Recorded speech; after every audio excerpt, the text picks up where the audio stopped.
Hi, this is Kelly. And this is Jenna. You're listening to ODFM. And this episode is One Dwelling from Murder.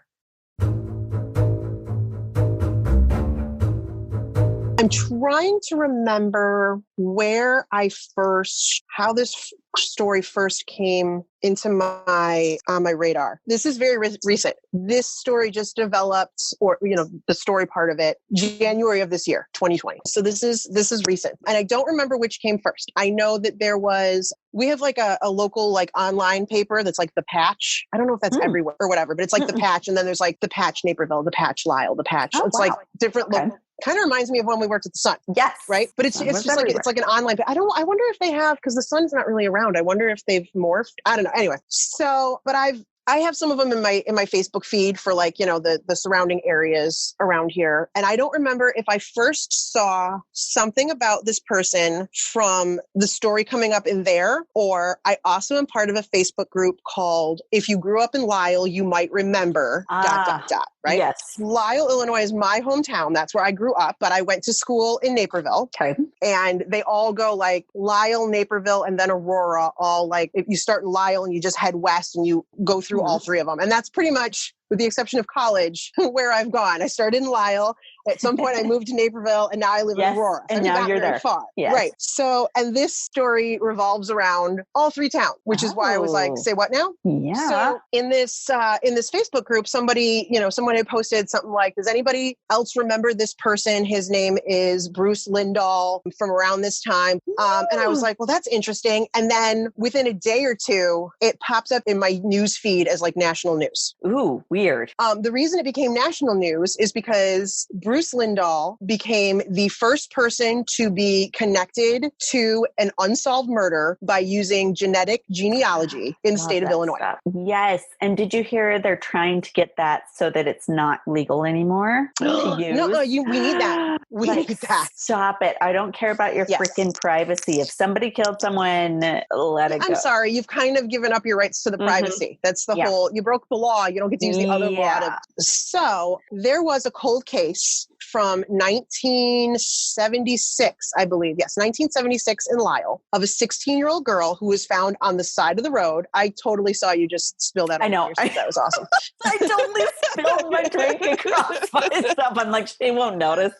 Don't look at me. Don't look at me. I totally should have been professional and just kept talking, but I just couldn't. I just couldn't let that go. That's my huge.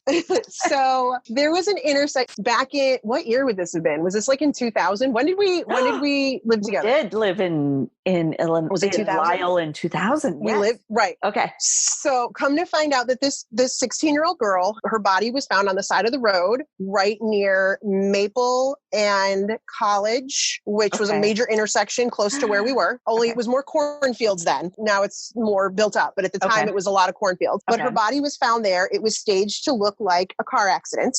However, the coroner looked and said, no, it looks like she's been strangled. She's definitely been sexually assaulted. So this 16-year-old girl, they didn't know what happened to her. And the case went cold. It was like, I think it was in January. She had left a friend's house to walk down the street to like a McDonald's or something and get a drink and didn't come back. Don't go alone.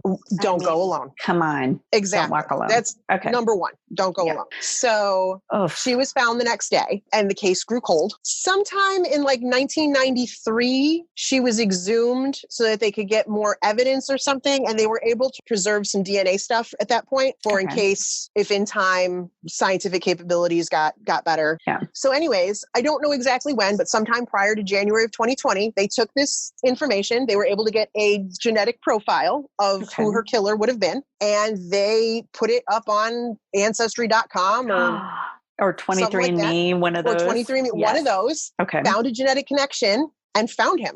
His name was Bruce Lindahl. And I can say was because he is no longer with us. Oh. But I will get to that. This guy, from different articles I saw, and I got a lot of information from people on that, if you lived in Lisle, you might remember, people who grew up with him. I would not have, because this is... Yeah, he was much older, it sounds like. He was much older, so he would have been much older. You'd have been like one. Exactly. So I didn't have a lot of experience with him, personally.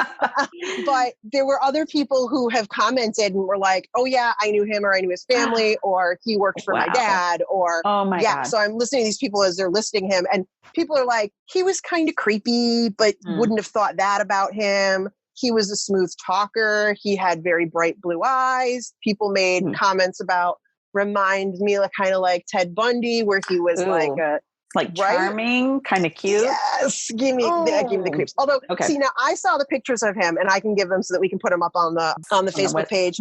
But see, when I see circa 1978 beard and hair, and they're like, he was a smooth talker and handsome, I'm like, oh, really? Because I'm looking at him going, definite serial killer. It's like the sabotage video of Beastie Boys. Like, yeah, no, not hot. Right, no, not hot. Not hot.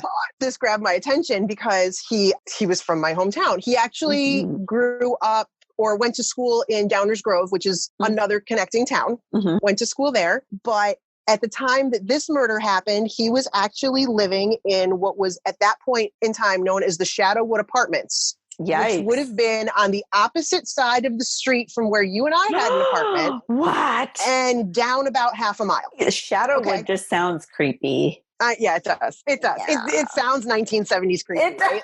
Right? And I had a friend whose boyfriend lived in that apartment complex. No. So I've spent a lot of time hanging out in that apartment complex at one point in my life. Granted, this was well past Bruce Lindahl's time. But again, I'm like, when you say those apartments, like, I'm not just picturing the outside. I know what the inside looks like. I know what the park, So I'm just like, whoa. So they said, they connected him. And then they went back and were able to start connecting him to some other shady stuff that was going on. He is now a suspected serial killer. Oh, God.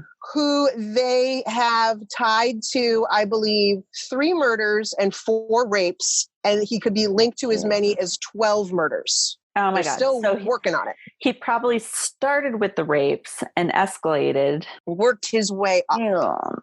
So Wonderful. I was able to do a little timeline here. I found an article that gave me like a timeline. First known thing we had was January 1976, raped and murdered a girl in Lisle. Yeah, a 16-year-old girl. Staged it like a car accident. He probably did shit before that too. Guessing. Well, there was. So some of those people on the Facebook page were like, "Oh, I remember once, like he totally gave me the creeps, and he wanted to give me a ride home, and I said no, but I know somebody else who didn't, and they." He probably started with the peeping Tom shit. Yeah. Oh God, I'm sure. Anyway, go ahead. Okay, so that was in January of 1976, and sometime around that time, he lived in these apartments in Lisle, down the street from where we lived, and not that far from where my childhood home was. In 1978, he moved into a house in Aurora, which is the town that I live in now. Yes. And I was able to find the house. It is 4 miles from where I live right now. Oh my God. Oh, and yeah. It's still there. It's still there. It is still there. So he moved into this house. At first, I guess he was just renting it, and he just had like a basement apartment. Of course he did, because the basement is for the serial killers. Yeah, right. You don't do like the. You don't get the penthouse. No, when you're a serial killer. No. You go. No, you got to do the creepy place. Right. Exactly. Oh. So in 1979, there was a 20-year-old woman that they interviewed her recently. Oh Lord! And I had to just print out what she said because it shouldn't be funny, but it amused me. She's still alive. That's good. Okay. She is still alive.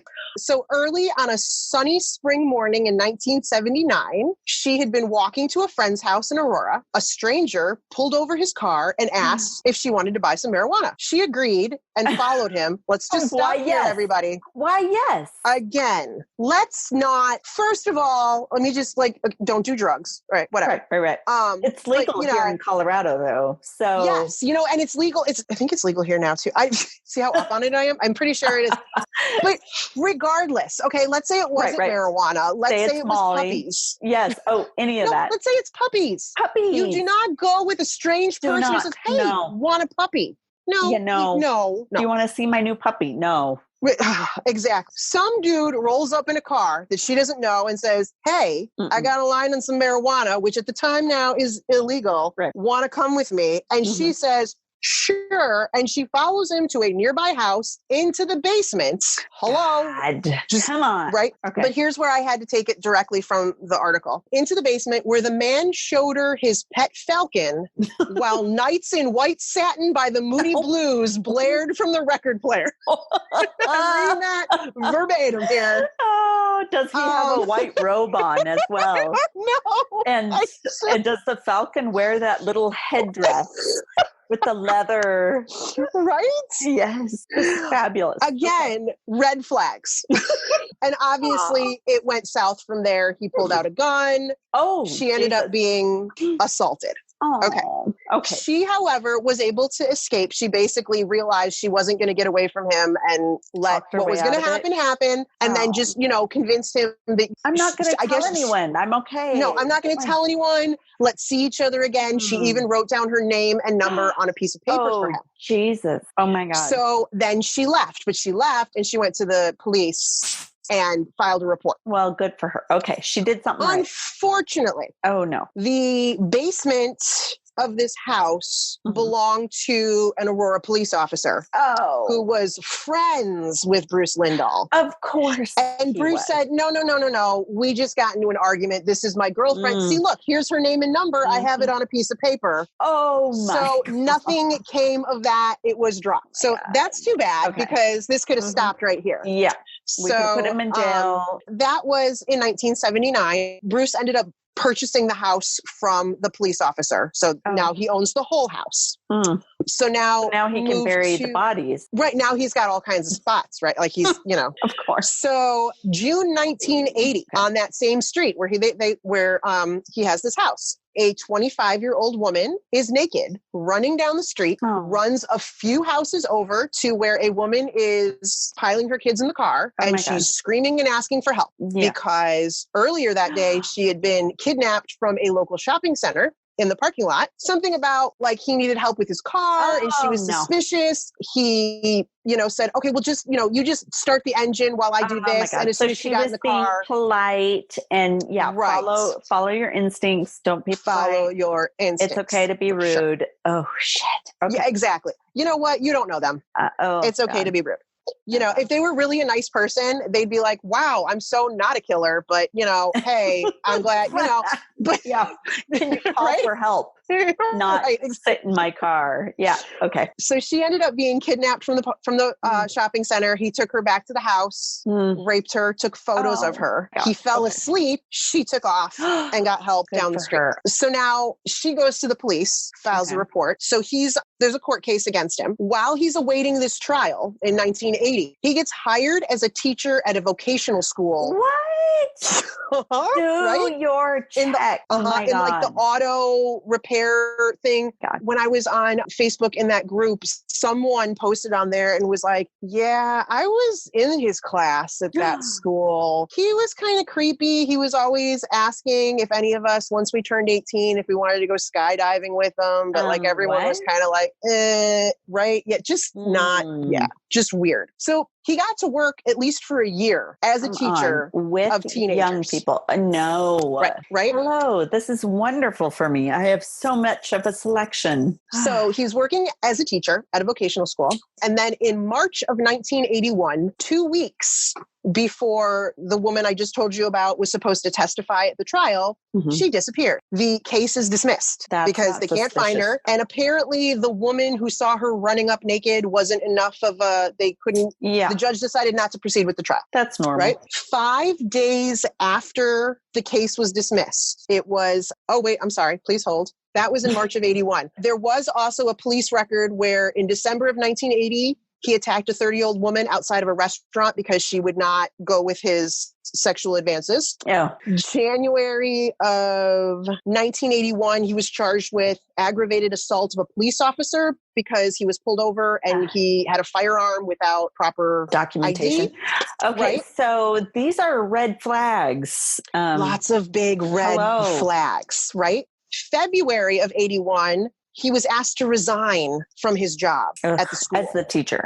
Because of the allegations, right? You think? And yet, so that was in February of 81. And yet in March of 81, 2 weeks before the trial, the key witness and victim disappears and they still dismiss the case. God. Yeah, you're okay. Just keep working. It's keep cool. working It's with cool. all these young girls. No keep problem. your hands clean, dude. Just keep your hands clean. So 5 days after the case was dismissed, in April of 81, police were called to a apartment in Naperville, down the street from Naperville North High School, where I went to school, and across the street from an apartment that I lived in after you and I lived together. Oh my God. Apartment complex across the street from my, because I had to Google it to make sure it wasn't my apartment that they found. I was like, oh, apartment. Please. Oh, man. This is where all the nightmares. Because they gave the cross streets, and I was like, this is getting a little too close. Yeah, this is where all the nightmares came from. Police were called to an apartment of the woman that Bruce Lindahl was dating at the time. She lived in this apartment. Police came in and found Bruce lying dead on top of an 18-year-old boy who he had been stabbing. Oh, my God. He had stabbed an 18-year-old Naperville North High School student 28 times. Jesus. Okay. What happened to him? That I don't know. I know that what I read was that they had met earlier in the day. They had gone bowling. And then he said, you want to come back to my girlfriend's place? Don't know what happened, but he got stabbed 18 times. And during that attack, he was stabbing him so aggressively that he accidentally stabbed himself in the leg. Oh my God. And severed his artery, his femoral, the femur bone. Yeah, femoral. Yeah. Femoral artery. That's it. Thank you. And bled to death on top of the victim. Oh my God. So, okay, quick side note. I believe when one is doing research or looking to become a serial killer, I think typically they're like, okay, rule number 1, don't get caught. Right. I believe that there is a sub rule number 1, which is don't kill yourself in the process of killing another. Whoops, I cut my artery. Right? So what now? Right? Kind of screwed now, dude. Yeah. So they came and found him. They had to figure out, like, they interviewed the police officer who was actually a rookie at the time, who was one of the first people on the scene, and they didn't know what happened. Like, they had to figure out what was going on. They just had 2 dead guys. So this happened across the street from this lovely apartment where I lived. When I was a single white female by myself living in this man. I had no idea. Granted, this was years and years later. But, one of the reasons I picked that apartment building was because it was in a safe neighborhood. It was right down the street from high school. I was familiar with the area. Nothing crazy happened. That happened. So obviously, so that was the end of his killing, because he died, I guess, because he died. The only reason was because he died. Yeah. On accident. Wasn't because he was caught. He with all those caught. Several red flags. Yeah. No. So that was in April of 81. The following year, the woman who had disappeared, who was the key witness. Yes. She was found in a cornfield one more town over. So another town west of Aurora. She was found in a cornfield. So I think they're still trying. They don't have direct connection, but pretty good, reason. Good bet. Yeah. Good bet. Yes, it's a pretty good bet. Yeah. Right. Yeah. And then I read that the couple who bought the house that he owned 4 miles from me. Yeah. When they bought the house, they had no idea who had lived there before. Oh, Lord. And as they were doing home renovations, they have found hundreds of photos of naked people hidden in the walls, the floor, the ceiling, the basement. Because, he wasn't planning on, he left evidence. He wasn't. Yeah. He wasn't ready to die. Wow. And so I believe they've already been able to tie him. There was another teenager from Downers Grove who was a cold case who passed away, that they're going to try to use his DNA to see if it matches hers, because they found her photo in his house. Oh my God. Can you imagine coming across all those? What would you do? Like, I would be, we need to move again. Stop unpacking. I'm burning the house down. Let's go. Holy crap. We're out of here. No freaking way. You'd be like, I don't totally mean to make fun of, but it's my MO. Let's rip up the carpets. Cause what if there's hardwood? Yeah. Right? Absolutely. And then you rip it up and you're like, oh shit. Yeah. There's all Did you find hardwood? photos. What's back there? No. That's funny. Cause in my shop, which is over 100 years old, it has a safe in the floor, and nobody's been in that safe since probably the 70s. Yes. So but it's in your store. Does that mean you have the right to open it? Yes. I bought the building, so I own the building. So I need to get someone in there. Why have you not opened this? Because I have to pay someone and I have no money. Oh, but okay. Yes, that would be a good reason. But I'm also a little nervous about, like, probably nothing's in Right. there. You might Probably fine. find out some stuff you're better off not knowing. Yeah. But it could be good. Right. Maybe we'll have to do an episode that day. Oh, that would be good. Yeah. I got to make money, but yeah. Let's do that. All right, people, if you could subscribe to this podcast so that Kelly could pay for somebody to crack open the safe. Yes, please. So that we could hopefully find something interesting and not just like, I don't know. Like nothing an old like wedding air. photo. That even would be more exciting, but I'm right. worried Okay, it's right. just air. Sorry to take off on you. No, that's basically the story. I know it's still developing. Like there's still, like I said, this just happened. This match just happened and they announced it in January. I do know that the original girl who they linked to the DNA to, right? The whole reason that they looked up his DNA, right. Her family moved south. Can't remember if they said Texas or something like that. They moved south. They left the area, which understandably so. It did specifically say that police traveled down there and told them what they found. So they didn't find out like, watching like randomly the news or anything. Right. So, and they're still trying to, that's it. There was in 1979, there was another 16-year-old girl who disappeared. And they haven't found her body, but they did find her picture in his house. Oh, shit. So they're still trying to link him. So they don't know exactly how far this goes. Mm-hmm. So one residence where not good things happen, illegal things happened, was across the street from where you and I lived in my very small, quiet hometown. And then he moved and did all kinds of unspeakable things in a house in Aurora, which is 4 miles from where I live now. And then he ultimately stabbed somebody and accidentally killed himself across the street from one of the apartments I lived in. Holy cow. I was just like, I'm so glad you're alive today. This is very unsettling. I mean, it's probably okay because it seems like his target audience was a lot older than me because I was, you were like a toddler at the time. Right, exactly. So, so it was cool. But creepy. Exactly. Creepy. It's just creepy, like reading all this. And they're like, oh yeah, and this one was kidnapped from this shopping center. And I'm like, I know that. So, I go there. Yeah. Have you gotten sage? And have you saged all the areas? No, I have not saged anything yet. I have yet to get one that's like a 5-footer. Light that baby, run around all the blocks, be like, right? Because I need my neighbors to think other odd things of me. They don't have enough ammunition as it is. They don't have enough ammunition. No. So, anyways.